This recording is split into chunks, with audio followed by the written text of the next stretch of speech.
നമ്മുടെ വെക്കേഷൻ ടൈമിൽ നമുക്ക് എല്ലാവരും ഇങ്ങനെ പഠിക്കുക എന്ന് പറഞ്ഞാൽ നമുക്ക് ഇഷ്ടമല്ലാത്തൊരു കാര്യമാണ് അല്ലേ, എല്ലാവർക്കും ഇഷ്ടമില്ലാത്ത കാര്യമാണ്. പക്ഷേ നമ്മൾ ഈ വെക്കേഷൻ ടൈമിൽ നമ്മൾ ഒരുപാട് കളിച്ച് നമ്മൾ ഭയങ്കര ലേസി ആയി ഇരുന്ന് കഴിഞ്ഞാൽ എന്ത് പറ്റുമെന്ന് പറഞ്ഞാൽ പിന്നെ നമ്മളെ സ്കൂൾ തുറക്കുമ്പോൾ നമുക്ക് അങ്ങോട്ട് ട്രാക്ക് കയറാൻ പറ്റില്ല. അപ്പോൾ വെക്കേഷനിൽ നമ്മൾ പഠിക്കാനിരിക്കാതെ തന്നെ നമ്മളുടെ ആ ഒരു മൈൻഡ് ഫുള്ളായിട്ട് ലേസിനെസ്സിലേക്ക് പോവാതെ നമുക്ക് എങ്ങനെ പ്രൊഡക്റ്റീവായിട്ട് കൺട്രോൾ ചെയ്യാമെന്നുള്ളതിന് കുറച്ച് ഹാക്സ് പറഞ്ഞുതരാം. ഓക്കെ, അപ്പോൾ ഈ ഒരു വീഡിയോ നിങ്ങൾ ലാസ്റ്റ് വരെ കാണാൻ നിങ്ങൾക്ക് ഇഷ്ടപ്പെട്ടിട്ടുണ്ടെങ്കിൽ കമൻറ്റ് ചെയ്യാൻ മറക്കരുത്. Okay, ready. അപ്പോൾ നമ്മുടെ ഫസ്റ്റ് ഹാക്ക് എന്താണെന്ന് പറഞ്ഞാൽ നിങ്ങൾക്ക് ഒരുപാട് ബുക്സ് വായിക്കാം. ഓക്കെ, അപ്പോൾ ഡെയിലി നിങ്ങൾ എന്ത് ചെയ്യുക, ബുക്സ് വായിക്കാൻ വേണ്ടി ഒരു കുറച്ച് സമയം നിങ്ങൾ അവിടെ മാറ്റി വെക്കുക. അപ്പോൾ അവിടെ എന്താ ഉണ്ടാവുക എന്ന് പറഞ്ഞാൽ നമ്മൾ പഠിക്കുകയല്ല, നമ്മൾ നല്ല കാര്യങ്ങൾ വായിക്കുകയാണ്, നല്ല നല്ല ബുക്സുകൾ വായിക്കുകയാണ്. കഥകളായിക്കോട്ടെ, എന്ത് വേണം, നോവൽസ് ആയിക്കോട്ടെ, എന്ത് വേണമെങ്കിലും ആയിക്കോട്ടെ, കവിതകളായിക്കോട്ടെ, നിങ്ങൾക്ക് ഇഷ്ടമുള്ള ബുക്ക് വായിക്കാം. അപ്പോൾ ആ ബുക്ക് വായിക്കുന്നത് നിങ്ങൾക്ക് എന്ത് വരികയാണ്, അവിടെ ഡെയിലി അതൊരു ഹാബിറ്റ് തന്നെ ആവുകയാണ്. സോ സ്കൂൾ തുറന്നാലും നിങ്ങൾക്ക് സ്കൂളിലെ ടെക്സ്റ്റ് ബുക്ക് വായിക്കുമ്പോൾ നിങ്ങൾക്ക് ഒരു ബുദ്ധിമുട്ട് അവിടെ തോന്നുന്നുണ്ടാവില്ല. ഓക്കെ, അതുകൂടാതെ നമുക്ക് ഒരുപാട് നമ്മുടെ വൊക്കാബുലറി, നമ്മൾ യൂസ് ചെയ്യുന്ന വേർഡ്സുകൾ അല്ലേ, ഇപ്പം നമ്മൾ ഇംഗ്ലീഷ് ബുക്സൊക്കെ വായിക്കുകയാണെങ്കിൽ ഒരുപാട് നമുക്ക് പുതിയ പുതിയ വാക്കുകൾ കിട്ടും. നമുക്ക് വൊക്കാബുലറി നല്ലപോലെ ഇമ്പ്രൂവ് ചെയ്യാൻ വേണ്ടി പറ്റും. പല പല നോളജ് നമുക്ക് കിട്ടും. സോ ബുക്സ് വായിക്കുന്നത് എന്തുകൊണ്ടും നല്ലതാണ്. വേറൊന്നും നിങ്ങൾക്ക് ചെയ്യാൻ പറ്റുന്നതെന്ന് പറഞ്ഞു കഴിഞ്ഞാൽ ലേൺ എ ന്യൂ സ്കിൽ. അതിപ്പോൾ എന്തെങ്കിലും ഒരു പാട്ട് പഠിക്കുന്നതായിക്കോട്ടെ, അല്ലെങ്കിൽ ഒരു മ്യൂസിക്കൽ ഇൻസ്ട്രുമെൻ്റ് ആയിക്കോട്ടെ, അല്ലെങ്കിൽ എന്താ പറയുക, എന്തെങ്കിലും ഓൺലൈൻ കോഴ്സ് ആയിക്കോട്ടെ, എന്ത് വേണമെങ്കിലും നിങ്ങൾ മുന്നോട്ടേക്ക് നിങ്ങൾക്ക് ഹെൽപ്പ് ചെയ്യാൻ പറ്റുന്ന ഒരു സ്കില്ല്, എന്ത് സ്കില്ലും ആയിക്കോട്ടെ, അത് നിങ്ങൾക്ക് ഇപ്പോൾ മൈക്രോസോഫ്റ്റ് ആയിക്കോട്ടെ, അങ്ങനെ പല പല പല സ്കില്ല് പഠിക്കാനുള്ള കോഴ്സസ് നമ്മളെ ചുറ്റുമുണ്ട്. സോ അതെന്തെങ്കിലും ജോയിൻ ചെയ്ത് കഴിഞ്ഞാൽ നിങ്ങൾക്ക് എന്ത് കിട്ടും, ഒരു പുതിയ സ്കില്ല്. നിങ്ങൾ ആ ഒരു ടൈം എന്ത് ചെയ്യാണ്, പ്രൊഡക്റ്റീവായിട്ട് യൂട്ടിലൈസ് ചെയ്യാണ്, നിങ്ങൾക്ക് മുന്നോട്ടേക്ക് അത് ഗുണം ചെയ്യുള്ളൂ അല്ലേ. അപ്പോൾ ഒരു പുതിയ സ്കില്ല് നമുക്ക് പഠിക്കാം. അതല്ലാന്നുണ്ടെങ്കിൽ നിങ്ങൾക്ക് തന്നെ ഒരു പ്രൊജക്റ്റ് തുടങ്ങാം. ഓക്കെ, എന്തെങ്കിലും നിങ്ങൾക്ക് ഇഷ്ടമുള്ള രീതിക്ക് ഒരു ടോപ്പിക്ക് സെലക്ട് ചെയ്യുക, അതിൻ്റെ പേരിൽ നിങ്ങൾക്ക് ഒരു പ്രൊജക്റ്റ് സ്റ്റാർട്ട് ചെയ്തിട്ട് അത് നിങ്ങൾക്ക് എന്ത് ചെയ്യാൻ പറ്റും. സോ ഇതൊക്കെ നിങ്ങൾക്ക് വേണമെങ്കിൽ നെക്സ്റ്റ് ഇയറിലെ സിലബസ് മനസ്സിലാക്കുക. അതായത് നെക്സ്റ്റ് ഇയറിൽ നിങ്ങൾക്ക് എന്തൊക്കെയാണ് പഠിക്കാനുള്ളത്. അപ്പോൾ നിങ്ങൾക്ക് ഇഷ്ടമുള്ള വിഷയം ഉണ്ടാവുമല്ലോ, ആ ഒരു വിഷയത്തിൽ തന്നെ നിങ്ങൾക്ക് എന്ത് ചെയ്യാൻ പറ്റും, ഏതെങ്കിലും ഒരു ടോപ്പിക്ക് സെലക്ട് ചെയ്ത് അതിനെപ്പറ്റി നമ്മൾ വെറുതെ കുറച്ച് അന്വേഷിച്ച് കുറച്ച് ഇൻഫർമേഷൻസ് ഒക്കെ കളക്ട് ചെയ്ത് ഒരു പേപ്പറിലാക്കി വെച്ച് കഴിഞ്ഞാൽ നമുക്ക് തന്നെ ക്ലാസ്സൊക്കെ തുടങ്ങുമ്പോൾ എന്തായിരിക്കും, അത് നോക്കിയാൽ മതി, നമുക്ക് ഓൾറെഡി അറിയുന്നതായിരിക്കും. ടീച്ചർ പറയുമ്പോൾ നമുക്ക് കുറച്ചുകൂടി ഈസി ആയിട്ട് തോന്നും. ഇങ്ങനെ നിങ്ങൾക്ക് ഇഷ്ടമുള്ള സബ്ജക്റ്റ് ചെയ്താൽ മതി, അപ്പോൾ നമുക്ക് ഇഷ്ടം ഉണ്ടാവും ചെയ്യാൻ വേണ്ടിയിട്ട്. ഓക്കെ, അപ്പോൾ ഇതൊക്കെ എന്തിനാന്ന് പറഞ്ഞാൽ നിങ്ങൾ മൊത്തത്തിൽ ആ ഒരു പഠിത്തത്തിൽ നിന്ന് വിട്ടുപോയി ലേസി ആയി പോയി കഴിഞ്ഞാൽ എന്ത് പറ്റും, നെക്സ്റ്റ് ഇയർ നമുക്ക് ക്ലാസ്സിൽ കയറി തുടങ്ങിക്കഴിഞ്ഞാൽ നമുക്കത് പഠിച്ചെടുക്കാനും ഈ ഡെയിലി ഇരുന്ന് പഠിക്കാനുള്ള മൂഡ് ഉണ്ടാവില്ല. അപ്പോൾ അതിനുവേണ്ടി നമ്മളെ തന്നെ ട്രെയിൻ ചെയ്യുന്നതാണെന്ന്, എന്നാൽ നമ്മളിത് പഠിക്കുന്നുമില്ല അല്ലേ.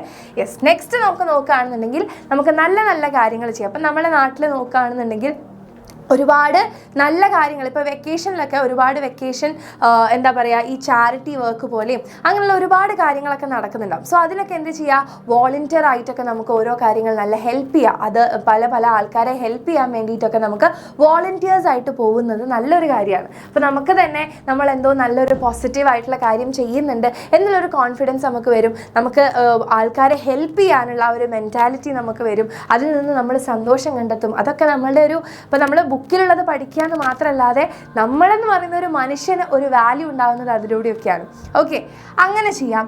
അതല്ലാന്നുണ്ടെങ്കിൽ പല പല വർക്ക്ഷോപ്പുകളുണ്ടാവും. പ്രത്യേകിച്ച് നിങ്ങൾക്കൊക്കെ വെക്കേഷനുള്ള സമയമാകുമ്പോൾ ഒരുപാട് ആൾക്കാർ, പല പല ഇൻസ്റ്റിറ്റ്യൂഷനിലൊക്കെ ഉള്ള ആൾക്കാർ കുറേ വർക്ക്ഷോപ്സ് ഒക്കെ കണ്ടക്ട്. ഇപ്പം മിസ്സൊക്കെ PG ഒക്കെ പഠിച്ചുകൊണ്ട്, പോസ്റ്റ് ഗ്രാജുവേഷനൊക്കെ പഠിച്ചുകൊണ്ടിരുന്ന സമയത്ത് ഈ ബീ കീപ്പിങ്ങിൻ്റെ ഒക്കെ, അപ്പിക്കൾച്ചറിൻ്റെ ഒക്കെ വർക്ക്ഷോപ്സ് ഒക്കെ മിസ് അറ്റൻഡ് ചെയ്തിട്ടുണ്ട്. നല്ല രസമാണ് കാണാൻ. നമ്മൾ ഒരു രാവിലെ മുതൽ ഒരു വൈകുന്നേരം വരെ ഉണ്ടാവുള്ളൂ. 1 ഡേ ഒക്കെ ആയിരിക്കും വർക്ക്ഷോപ്പ്. പക്ഷെ നമ്മളിങ്ങനെ പോവുക, അതൊക്കെ കാണുക, അതിനെപ്പറ്റി പഠിക്കുക, നമുക്ക് ചെയ്ത് നോക്കാൻ വേണ്ടി. അന്ന് മിസ്സിന് എന്നിട്ട് ഒറിജിനൽ തേന് ടേസ്റ്റ് ചെയ്ത് നോക്കാനൊക്കെ തന്നിരുന്നു. ഞാൻ ഇന്നേ വരെ അത്രയും ടേസ്റ്റുള്ള ഒരു തേന് ഞാൻ എന്താ പറയുക കുടിച്ചിട്ടേ ഇല്ല. നമുക്ക് പല ഡിഫറെൻറ്റ് ടൈപ്പ് ഓഫ് തേനൊക്കെ നമ്മൾ മാർക്കറ്റിലൊക്കെ നമുക്ക് കിട്ടുന്നുണ്ട്. പക്ഷേ അതിൻ്റെ ഒരു ടേസ്റ്റ് വേറെ തന്നെയായിരുന്നു. അപ്പോൾ അതൊരു ന്യൂ എക്സ്പീരിയൻസ് ആയിരുന്നു.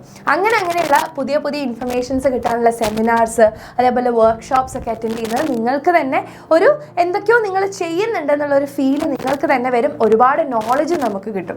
ഒരു എക്സ്പീരിയൻസ് ആണ് അതൊക്കെ. Okay, then practice time management. ഇപ്പോഴേ നിങ്ങൾ എന്ത് ചെയ്യുക, ഇപ്പം നിങ്ങളിപ്പോൾ എന്തെങ്കിലും TV കാണുന്നതായിക്കോട്ടെ, ഫോൺ നോക്കുന്നതായിക്കോട്ടെ, അല്ലെങ്കിൽ കസിൻസിൻ്റെ കൂടെ കളിക്കുന്നതായിക്കോട്ടെ, ഇതൊക്കെ ആണെങ്കിലും ഒരു ദിവസം നിങ്ങളൊരു ടൈം ഫ്രെയിം വെച്ച് മുന്നോട്ടേക്ക് പോവുക.